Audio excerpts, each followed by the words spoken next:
Good morning, students. Welcome to another lecture of your physics chapter number 3, current electricity. And today's topic is very important topic, Kirchhoff's law or Kirchhoff's rule, or Kirchhoff or Kirchhoff. Both are correct, whatever you are comfortable with.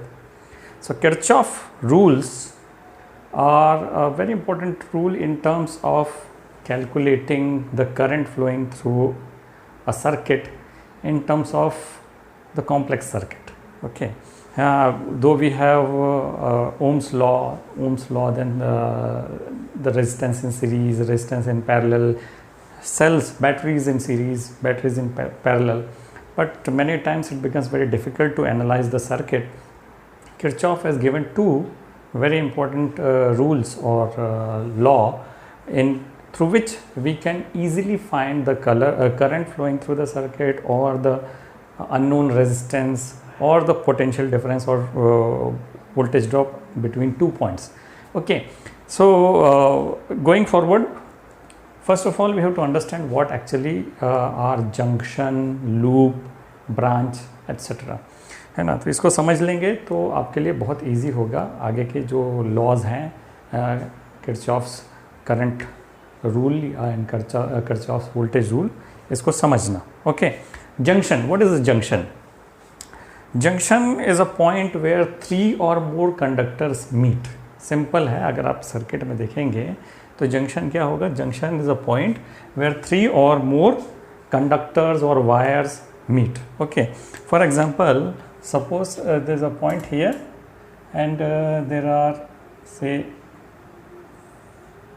3 wires meeting here. तो ये जो point होगा, this will be a junction. Okay, now the currents might be entering or leaving the junction. Okay, the currents might be leaving or, so this is I'll write it I2. The currents might be leaving or entering the junction. तो ये 3 है. इसके अलावा भी और भी हो सकते हैं, इसमें और भी पॉइंट्स आ सकते हैं. सपोज यहाँ से करंट आया, इधर से करंट आया, सो I4, I5, ये थोड़ा सा कॉम्प्लेक्स बनाया, but this is a junction, which is this point is junction. ये आपको समझ में आना चाहिए. Then second is loop or mesh. Okay, loop or mesh. Suppose there is a circuit here, है ना. I'll draw this.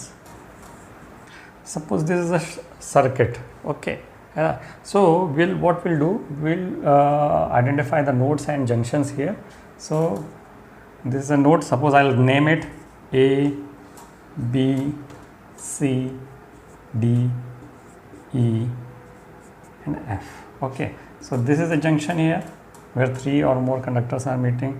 This is a junction here. Okay, and these are called nodes, है ना. ये जो है वो simply ये continuity है. Okay, now here what is a loop and what is a closed loop? ये भी आपको समझना चाहिए.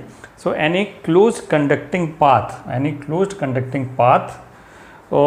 in an electric circuit is known as loop, है ना. So here closed का मतलब है यहाँ से, जहाँ से स्टार्ट कर रहे हैं वहीं पे एंड होना है. Okay, so what is a loop here? Suppose ये एक लूप है, ये एक लूप है, ये भी एक लूप है, और ये बाहर वाला आउटर वाला भी लूप है. तो यहाँ 3 लूप हो सकते हैं. I'll name it. So A, B, C, F, A. This is one loop. A, B, C, F, A. ये ज़रूरी नहीं है कि मैं ऐसे ही घूमूँ, मैं ऐसे भी घूम सकता हूँ. A, F, C, B, A, तब भी वो सेम ही लूप होगा. हाँ, similarly this also is a loop. F, C, D, E, F. Okay, जहाँ से चालू किया वहाँ पे ही ख़त्म हो रहा है. सो F, C, D, E, F is a loop. Another loop can be, suppose मैं इस पहले वाले से ही A, B, D, E, A. This is also a loop. Okay, this is also a loop. Okay, so this is a loop or mesh, है ना. Then branch क्या होता है? तो branch is any part of the network that lies between two junctions. Okay, branch क्या है? दो junction के बीच का कोई भी एक सर्किट का पार्ट हो, तो हियर ये एक ब्रांच है ना, A B F C, this is a branch, okay. या सिंपली मैं ये बोलूँ तो ए एफ और सी बी तो सिर्फ सिंपल कंडक्टर हैं, तो मैं A B is a branch बोल सकता हूँ, A B is a branch, okay. Similarly E D is a branch और E C where the two resistors are there is a branch, okay. So now you are clear with junction, loop and branch. अगर ये clear है तो आगे का जो law समझना है, it's very simple. Kirchhoff's current law is very simple, okay. So I will just rub this and will continue with Kirchhoff's first law, which is also known as junction rule or Kirchhoff's current law, और इसको हम short में KCL भी बोलते हैं. So Kirchhoff's first law or junction rule or Kirchhoff's current law, which is in short KCL, states that the current coming or current going from a junction, the algebraic sum of all the currents coming and all the currents leaving from a junction is equal to 0. Okay, I'll read it. In an electric circuit, the algebraic sum of currents at any junction is 0. Okay, or it can be stated as the sum of currents entering a junction is equal to the sum of currents leaving that junction. Okay, so it can be said the summation of all the currents in a junction is equal to 0. Okay, इसको समझने के लिए हम ये करते हैं कि there is a junction here O and there are currents from this junction. Okay, suppose I1, I2, I3 and I4. So these are the currents leaving and entering the junction. So what are the currents leaving the junction? So entering the junction.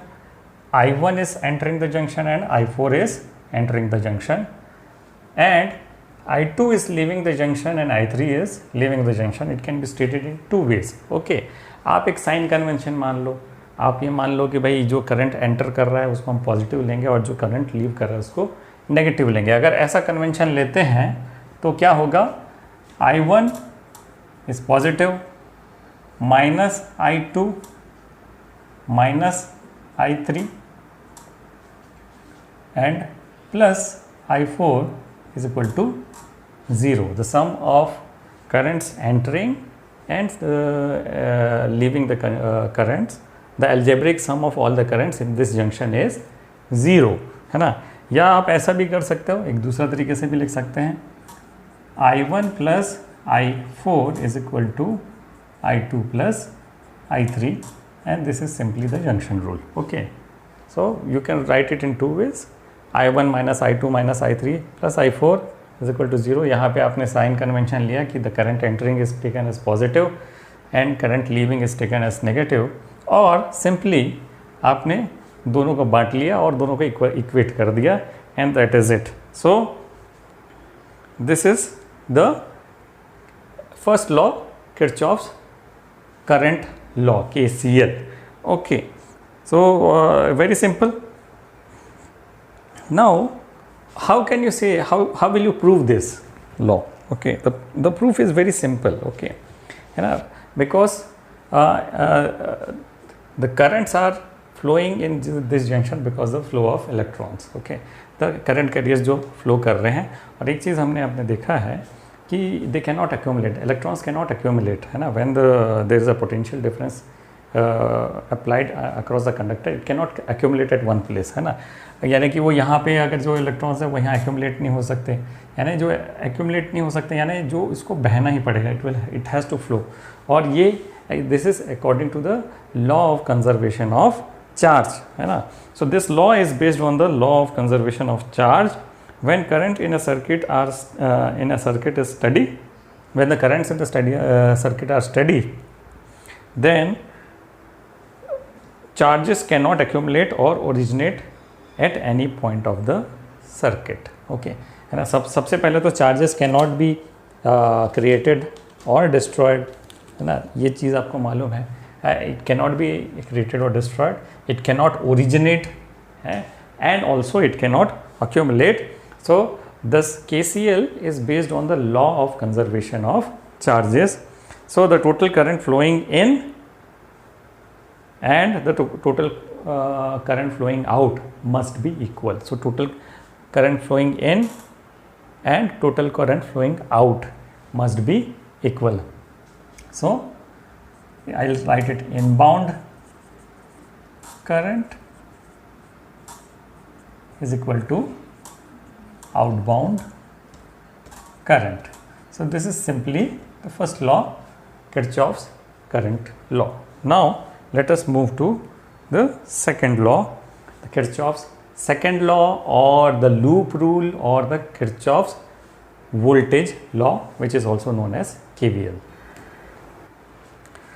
So the Kirchhoff's second law, or Kirchhoff's voltage rule, or KVL, or the loop rule, states that around any closed loop, the algebraic sum of changes is in potential must be 0. Okay, फिर से बोलता हूँ: around any closed loop of a network, the algebraic sum of the changes in potential must be 0. Suppose this is a network A, B, C, D. Okay, so the closed loop will be, अगर मैं इसको closed loop बोलेंगे तो A, B, C, D, A. This is the closed loop. So suppose there is a current flowing here which is I. Okay, the I current will flow from every resistor here and ultimately return to the battery. Okay, so this is all I. Okay, now according to KVL, what it states that the potential drop, the sum of all the potential drops across the closed loop must be equal to 0. Okay, so what are the potential drops here? Here in this first resistor, the potential drop will be IR1. Okay, in the second resistor, the potential drop will be IR2. In the third resistor, potential drop will be IR3, and what is the potential drop here is E1. Okay, the EMF of this cell, it will be the terminal potential. Okay, so the sum of all this must be equal to 0, or I can write it here. Suppose IR1 plus IR2 plus IR3 plus E1 should be equal to 0. Sign conventions अभी थोड़ी देर बाद बात करेंगे, and it is very important topic. But अभी आपके understanding के लिए, in this close loop, in the loop ABCDA, in this loop IR1 plus IR2 plus IR3 plus E1 is equal to 0. Okay, and this law is based on the law of conservation of energy. Again, the law of conservation of energy says that the total potential drop across a closed loop must be equal to 0. Okay, अब now comes the very important point. Okay, इसके आगे हमको sign conventions कैसे लेने, science कैसे लेना है, हाँ, उसको समझने से पहले हम डायरेक्शन ऑफ ट्रैवर्स, सपोज हम अभी ट्रैवर्स कर रहे हैं, है ना, हमारा एक डायरेक्शन ऑफ ट्रैवर्स होगा. जब भी कैलकुलेशन करेंगे तो डायरेक्शन ऑफ ट्रैवर्स होगा. इट कैन बी क्लॉकवाइज, है ना, हम जब कैलकुलेशन करेंगे तो ये क्लॉकवाइज ट्रैवर्स कर सकते हैं, या we can also traverse it anti clockwise, है ना. इट्स योर विश, आप इसको कैसे ट्रैवर्स करना चाहते हैं, आपके जब कैलकुलेशन कर रहे हैं. और direction of traverse is important for the sign convention, है ना. साइन कन्वेंशन, किसको प्लस लेना, कब किसको प्लस लेना है, कितना माइनस लेना है, ये आपको ये समझना है. तो सबसे पहले तो आपको मार्किंग कर देनी चाहिए कि पोटेंशियल ड्रॉप कैसे हो रहा है ना. The current flows from positive terminal to the negative terminal है ना। तो ये आउटसाइड बैटरी वो कैसे फ्लो करता है, from positive terminal to negative terminal, है ना। तो मैं मार्क कर देता हूँ सब जगह, ये प्लस मार्क कर दिया और ये माइनस मार्क कर दिया, है ना। तो अगेन ये रजिस्टर में जब एंटर करता है तो जहाँ से एंटर किया वो हायर पोटेंशियल में रहता है और जहाँ से एग्जिट कर रहा है वो लोअर पोटेंशियल में रहता है। तो मैं इसको भी मैं मार्क कर देता हूँ plus minus. Again the current is flowing here, तो ये plus minus, okay. Again here the current is flowing in this direction, तो plus and minus. So what I can say the current flows from higher potential to lower potential. लेकिन कई बार क्या calculation करते हैं हम कि भाई ये direction of flow of current है, हमने ऐसे निकालने के लिए हम एज्यूम करते हैं कि this is the direction of flow of current. लेकिन सारे जब कैलकुलेशन कर लेते हैं उसके बाद करंट नेगेटिव में आता है। अगर करंट नेगेटिव में आ रहा है तो व्हाट इट स्पेसिफाइज इज कि आपका जो अजम्पशन था कि ये that will be the direction of current, वो ऐसा नहीं है, उसका उल्टा है कि जिस डायरेक्शन में आपने अज्यूम किया उसके उल्टा बहता है। तो डोंट वरी अबाउट दैट, है ना। वो अगर करंट आपने एज्यूम किया कि इस डायरेक्शन में फ्लो हो रहा है, जब वो करंट की वैल्यू अगर नेगेटिव में आ रही है तो आपका अजम्पशन जो है वो उसमें गलत है। अगर actually the current is flowing in the reverse direction, उल्टे डायरेक्शन में फ्लो हो रहा है। तो मैं अगर मानूँ कि दो टाइप के साइन कन्वेंशन बोलता हूँ, एक तो पोटेंशियल ड्रॉप के अकॉर्डिंग और दूसरा हमारे जो हम जब इक्वेट करते हैं ईएमएफ को उसकी तरह। तो किरचॉफ्स एक तो मैंने लिख दिया था और दूसरे तरीके से भी हम उसको लिख सकते हैं, ओके, कि sum of all the EMFs is equal to sum of all the potential drops. Okay, इसको हम ऐसे भी लिख सकते हैं in the closed loop sum of all EMF is equal to sum of all potential drop, या हम उसको ऐसे भी लिख सकते हैं माइनस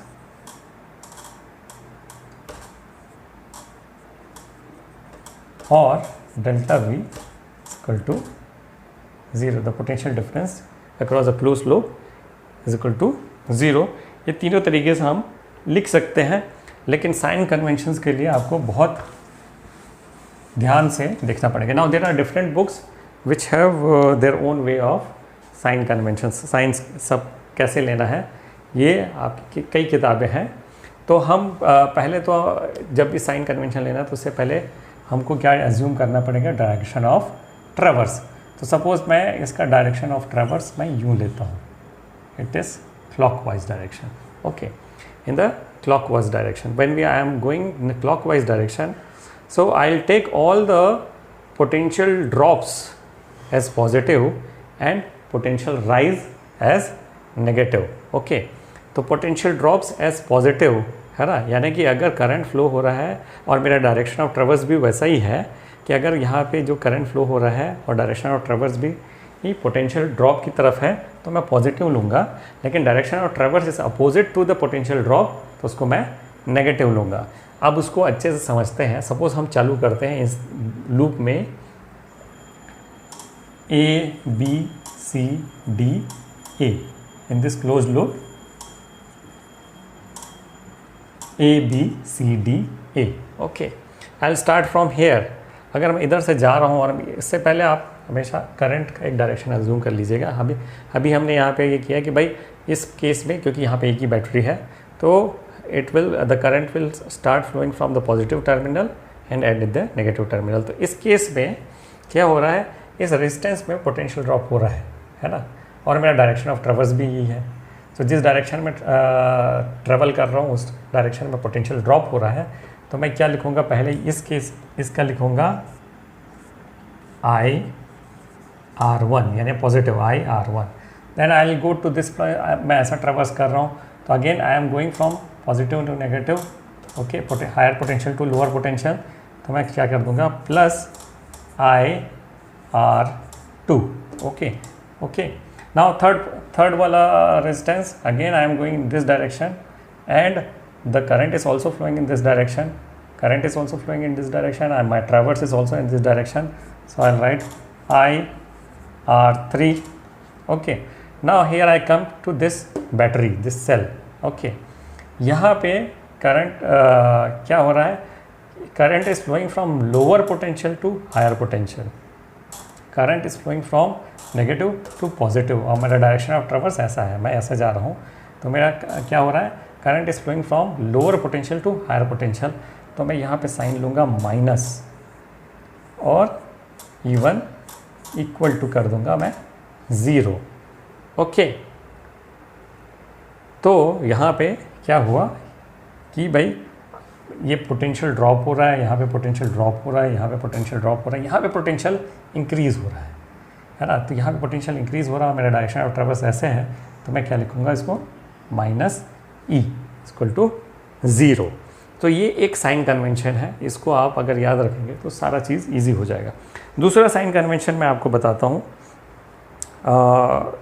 उसमें हम क्या करते हैं कि भाई ऑल द EMFs को इक्वेट करते हैं सारे पोटेंशियल ड्रॉप से, तो इसको आप याद रखिए, है ना। मैं उसको एक और तरीके से लिखता हूँ, है ना। उससे पहले हम सारे साइन कन्वेंशन को, पहला साइन कन्वेंशन, हाँ, we can traverse it in any direction, we can traverse the circuit to slope in any direction, clockwise और anti clockwise.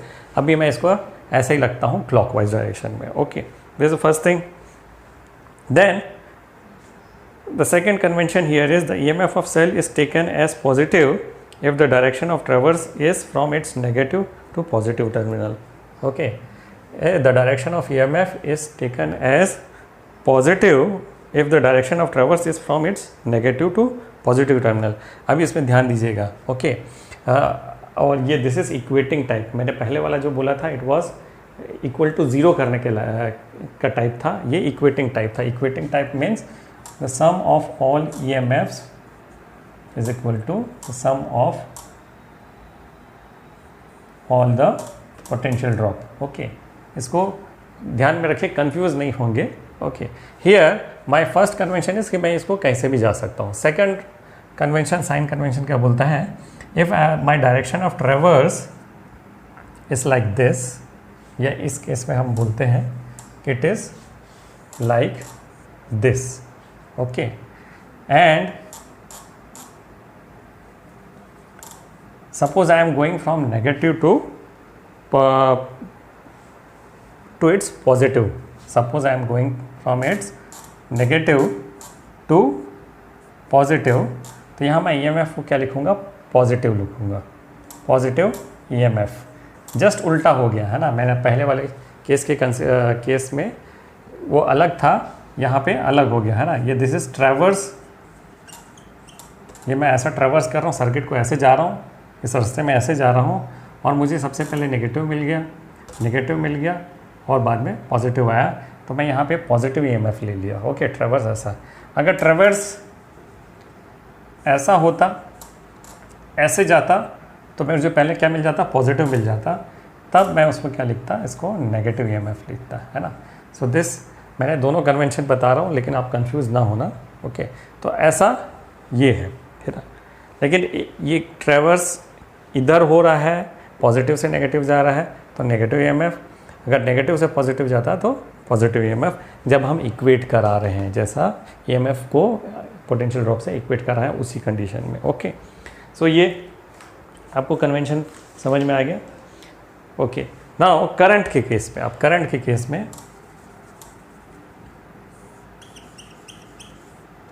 Suppose this is a current flowing and this is a resistance. अगर मैं जिस direction में traverse कर रहा हूँ उसी direction में करंट फ्लो हो रहा है, तो मैं उसको क्या लिखूँगा, इस पोटेंशियल ड्रॉप को पॉजिटिव पोटेंशियल ड्रॉप बोलूँगा। क्या बोलूँगा, पॉजिटिव। जिस डायरेक्शन में मैं ट्रैवर्स कर रहा हूँ और मेरा करंट भी उसी डायरेक्शन में जा रहा है, तो मैं इसको पॉजिटिव लूँगा, पॉजिटिव ड्रॉप लूँगा, है ना। तो पॉजिटिव ड्रॉप यानी पॉजिटिव IR। लेकिन अगर मेरा ट्रैवर्स उल्टे डायरेक्शन में हो रहा है, जिस डायरेक्शन में करंट जा रहा है उसके उल्टे डायरेक्शन में ट्रैवर्स कर रहा हूँ, है ना, तो क्या होगा, इसको मैं क्या लूँगा, इसको मैं नेगेटिव लूँगा, नेगेटिव पोटेंशियल ड्रॉप। ओके, तो अगर उस कन्वेंशन से मैं इसमें करता हूँ, है ना, इसी चीज़ को हम फिर उसी कन्वेंशन से निकालते हैं, तो क्या होगा उसको देखते हैं, है ना। तो मैं ABCDA में ट्रैवर्स कर रहा हूँ। ओके, ABCDA को ट्रैवर्स कर रहा हूँ। मेरा करंट का डायरेक्शन ये है और मेरा ट्रैवर्स का भी डायरेक्शन यही है। तो मैं क्या करता हूँ, इसको सारे पहले पोटेंशियल ड्रॉप को लेफ्ट हैंड साइड में लिख देता हूँ और सारे सेल को मैं राइट साइड में, यहाँ पे एक ही सेल है, ठीक है। तो मैं यहाँ से ट्रैवर्स कर रहा हूँ, पहला ये आया और पहला जिस डायरेक्शन में मैं ट्रैवर्स कर रहा हूँ उसी डायरेक्शन में करंट फ्लो हो रहा है, तो मैं इसको पॉजिटिव लिखूँगा IR1। सिमिलरली मैं यहाँ पहुँचा, ट्रैवर्स करते हुए यहाँ पहुँचा, करंट क्या फ्लो हो रहा है I, और जिस डायरेक्शन में मैं ट्रैवर्स कर रहा हूँ, उसी डायरेक्शन में करंट है, तो IR2। फिर मैं यहाँ पहुँचा, जिस डायरेक्शन में मैं ट्रैवर्स कर रहा हूँ उसी डायरेक्शन में करंट है, तो IR3 equal to now EMF की बात करें, जब बैटरीज की बात करें, मैं जैसे ट्रैवर्स कर रहा हूँ तो पहले मुझे नेगेटिव इनकाउंटर हुआ, नेगेटिव टर्मिनल, फिर पॉजिटिव टर्मिनल, तो मैं इसको लूँगा पॉजिटिव। इसको क्या लिखूँगा, EMF विल बी पॉजिटिव, तो it will be even. Okay, मैंने दोनों केस में किया, दोनों केस में एक ही रिजल्ट आ रहा है। देखो IR1 plus IR2 plus IR3 is equal to even. उस केस में था IR1 plus IR2 plus IR3 minus even is equal to 0। पहले केस में मैं पोटेंशियल ड्रॉप्स को कंसिडर कर रहा था, सेकेंड केस में मैं पोटेंशियल ड्रॉप को इक्वेट किया EMF से। Okay, so in the first case what we take, all the potential drops are taken as positive, means the current direction when it is flowing from higher potential to lower potential is taken as positive, and when the EMF, if I am moving from lower potential, ये lower potential से higher potential में जा रहा है, तो it will be taken as negative in the first case। second case में तो just traverse के direction के हिसाब से आपको कन्वेंशन दिया है, उसके हिसाब से करेंगे तो आपको आंसर आपका आएगा, है ना। और now the rules are very simple but its application, its use is difficult, तो उसको समझते हैं हम। Okay,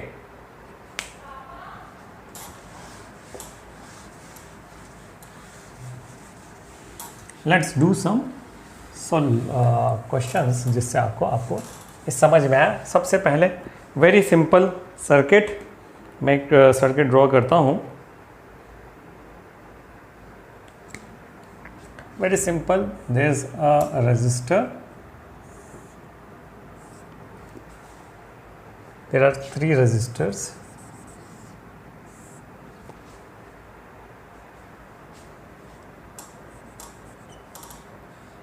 okay, there are 3 resistors and there is a cell, okay, all the resistors of 2 ohm, मैं बाहर लिखता हूँ, 2 ohm, 2 ohm, 2 ohm, and this battery is of 12 volt। Okay, तो पहले तो हम इसको सिंपल ओम्स लॉ से सॉल्व करते हैं, उसके बाद किरचॉफ्स रूल लगाएंगे इसमें। तो Ohm's law says that the current flowing in the circuit is proportional to its potential difference, and V is equal to IR। अब इस सर्किट में जो R है, R का मैं इक्विवेलेंट रेजिस्टेंस निकाल सकता हूँ। ये सारे रेजिस्टेंस सीरीज़ में है ना। अगर मैं बोलूँ A B C D, all the resistance are in series. Okay, so equivalent resistance क्या हो जाएगा इसका, 2 + 2 + 2 means R equivalent is equal to 6 ohm. So इस फॉर्मूला में अगर रखता हूँ V is equal to 12, I पता नहीं, इंटू 6, तो I मुझे मिल जाता है 2 एम्पियर। वेरी सिंपल, 2 एम्पियर तो निकल आया करंट। ये सिंपल सर्किट था। अब इसी को हम किरचॉफ्स रूल से करते हैं। किरचॉफ्स रूल से करते हैं तो सबसे पहले क्या करेंगे, हम करंट को प्लॉट करेंगे, है ना। यहाँ पे एक चीज़ आप देखोगे, there is no junction here, है ना। जंक्शन यानी ऐसा कोई पॉइंट नहीं है जहाँ पे 3 या 3 से ज़्यादा कंडक्टर मीट कर रहे हैं, तो कोई जंक्शन नहीं है, सिंप्लिसिटी के लिए यूज़ किया। तो भाई हमको क्या है, सबसे पहले क्या करना है, इस सर्किट में करंट फ्लो करवाना है। तो यहाँ पे हम फ्लो करवाते हैं। हमने यहाँ से निकाला भाई आई करंट निकला, ये आई करंट ये पॉजिटिव है, ये नेगेटिव है, यहाँ पॉजिटिव टर्मिनल से निकला, इस पे एंटर किया, ये पॉजिटिव है, ये नेगेटिव है, फिर वही आई करंट यहाँ भी गया, ये पॉजिटिव, ये नेगेटिव, फिर वही करंट आई इसमें भी गया, ये पॉजिटिव, ये नेगेटिव, है ना। तो हम इसको अकॉर्डिंग टू पोटेंशियल ड्रॉप भी कर सकते हैं और according to equating of potential drop with EMF भी कर सकते हैं। तो जो आपको ईजी लगे वो करिए।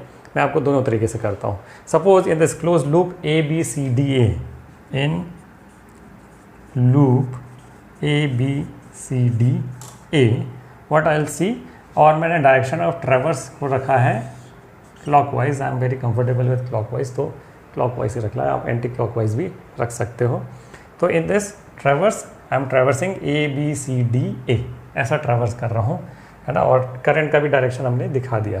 तो फर्स्ट केस में करंट है, मेरा डायरेक्शन ऑफ ट्रेवर्स ऐसा है and there is a potential drop, current is flowing like this, there is a potential drop. Okay, तो मैं इसको पॉजिटिव लूँगा, तो 2 इंटू आई, ठीक है। फिर इस केस में यहाँ पे पहुँचा, यहाँ पे again my ट्रेवर्स is like this, मैं सर्किट में ऐसे जा रहा हूँ, करंट भी ऐसे ही जा रहा है, so there is a potential drop, तो ये पॉजिटिव लूँगा, प्लस 2 इंटू आई।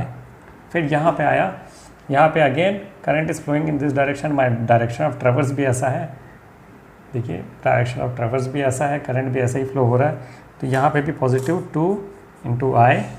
अब मैं यहाँ पहुँचा, इस ट्रेवर्स करके यहाँ पहुँचा, यहाँ पहुँचने के बाद में ये क्या हो रहा है कि I am going from lower potential to higher potential, the current is going from lower potential to higher potential. तो यहाँ पे inside the battery actually goes from lower potential to higher potential. तो यहाँ पे मैं क्या लिखूँगा इसको, -12 इज इक्वल टू 0।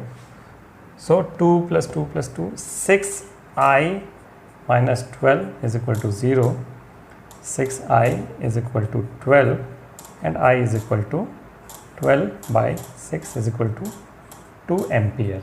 ओके, पहले केस में भी यही आया था, सेकंड केस में भी यही आया।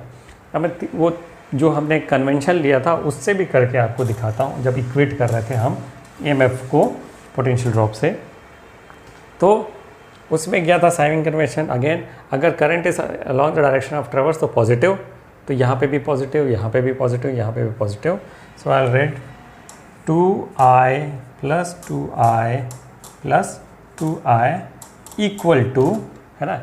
यहाँ पे बोले थे अगर if I am my direction of traverse I encounter negative, पहले आया तो मैं क्या लिखूँगा, उसको पॉजिटिव लिखूँगा, नेगेटिव टू पॉजिटिव में जा रहा है तो मैं पॉजिटिव लिखूँगा, यानी कि इसको लिखा 12।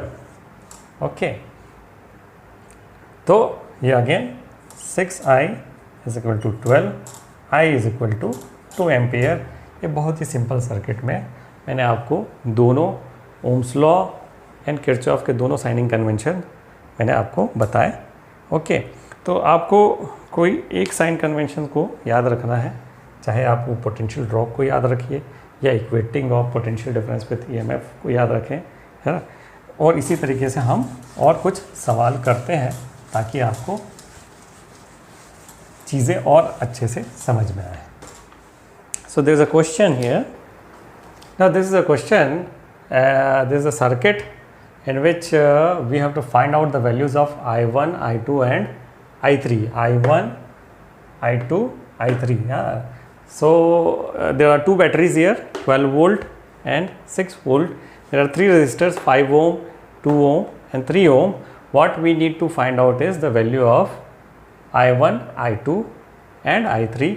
है ना, डायरेक्शंस भी दिया हुआ, I1 ऐसा जा रहा है, I2 ऐसा जा रहा है ना, और I3 ऐसा जा रहा है। तो सबसे पहले क्या हमारा KCL सेटिस्फाई हो रहा है, तो हम वो देखेंगे इस जंक्शन में B में कि यस B में वो सेटिस्फाई हो रहा है, जितने इनकमिंग करंट है उतने ही आउटगोइंग करंट होने चाहिए। तो पहला मेरा यूजिंग KCL पहला हो गया I1 + I2 is equal to I3। Okay, अच्छा जितना करंट यहाँ से निकल रहा है उतना ही करंट वापस आना चाहिए। तो यहाँ पे क्या हो जाएगा, इस नोड में भी वही होगा, I3 जा रहा है अंदर, है ना, at E I3 is coming inside, और बाहर कौन से जा रहे हैं, I2 इधर जा रहा है और I1 इधर जा रहा है। तो मैं यहाँ पे I1 लिख देता हूँ और यहाँ पे I2 लिख देता हूँ, या I3। तो yes, it is satisfying the first law, KCL को सेटिस्फाई रहा है, B और E दोनों जगह सेटिस्फाई हो रहा है। नाउ अब इसको लूप को ट्रैवर्स करना है, 2 लूप हैं, दोनों लूप को ट्रैवर्स करते हैं। मैं इसको भी क्लॉकवाइज ट्रैवर्स करूँगा और इसको भी क्लॉकवाइज ट्रैवर्स करूँगा। तो सपोज पहला वाला लेते हैं, ABEFA loop using KVL in ABEFA, ABEFA, ठीक है, ऐसा ट्रैवर्स करते हैं। चलो, है ना, तो पहले रेजिस्टेंस से चालू करते हैं, है ना। मेरे डायरेक्शन ऑफ ट्रैवर्स ऐसा है, I1 करंट फ्लो हो रहा है, ओके,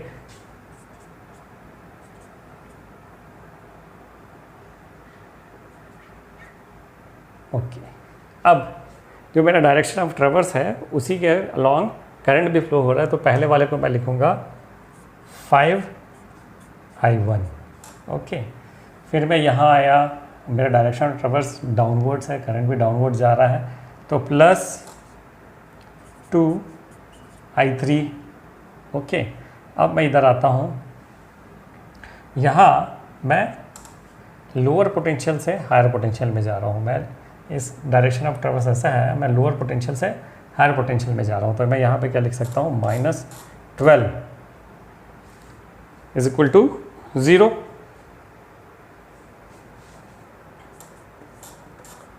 -12, या फिर मैं इसको और बता सकता हूँ, 5I1 + 2I3 is equal to 12, okay. तो ये पहला हो गया, ये दूसरा हो गया, ठीक है। अब मैं ये KVL इसमें भी लगा देता हूँ। तो मैं इसको लेता हूँ सपोज BCDEB, है ना, लूप लेता हूँ BCDEB। सो यहाँ पे लिखता हूँ using KVL in BCDEB,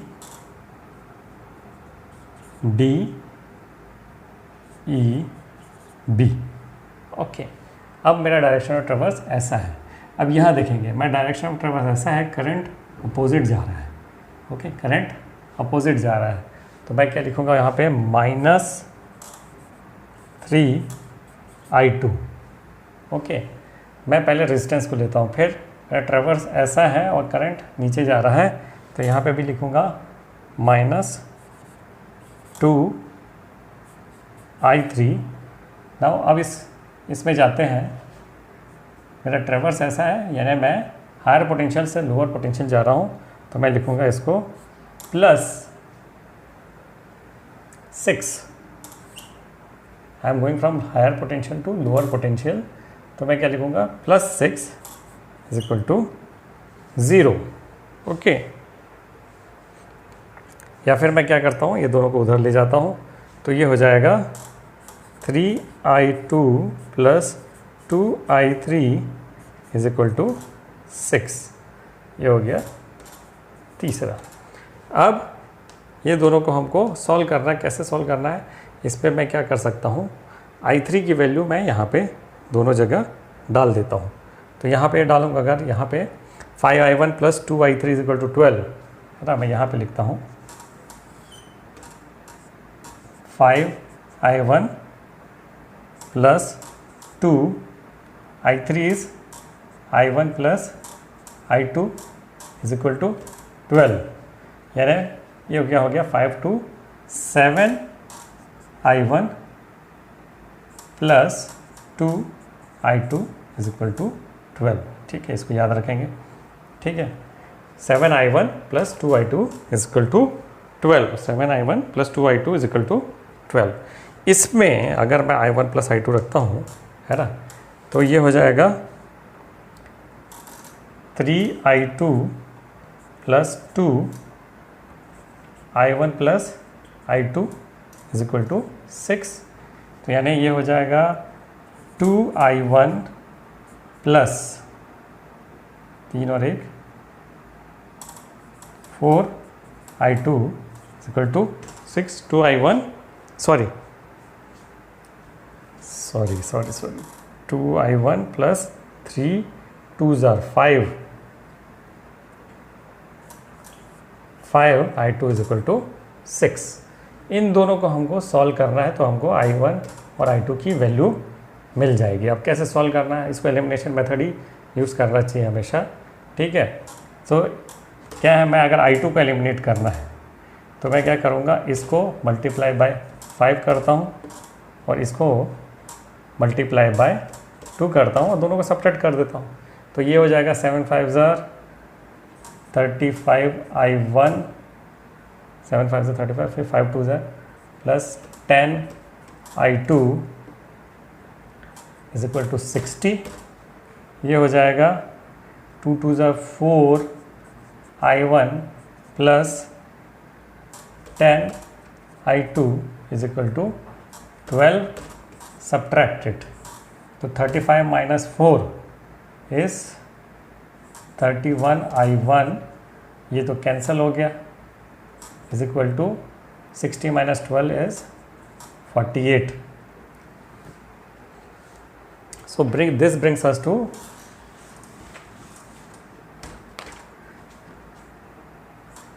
I1 is equal to 48 upon 31 ampere. So I1 is 48 upon 31 ampere. Yes, correct. Answer सही आया, 48 upon 31 ampere.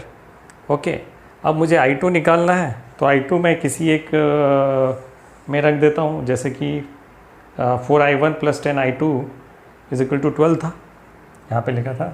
तो 4 इंटू i1 है 48 upon 31 plus 10i2 is equal to,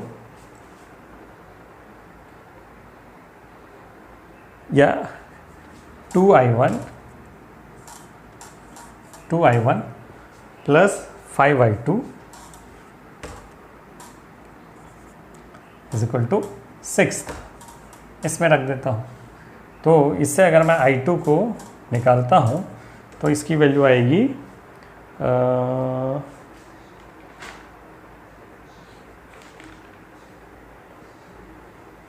18 upon 31। कितना आएगा, 18 अपॉन 31 एम्पियर। मैं इन दोनों को add कर देता हूँ तो I3 की वैल्यू आ जाएगी, ये होगी 66 upon 31 ampere. So I1, I2 and I3 I have found it out through this Kirchhoff's law. What I'll do is, because this lecture has become quite lengthy, in the next lecture we'll be solving some more problems using Kirchhoff's law. Thank you.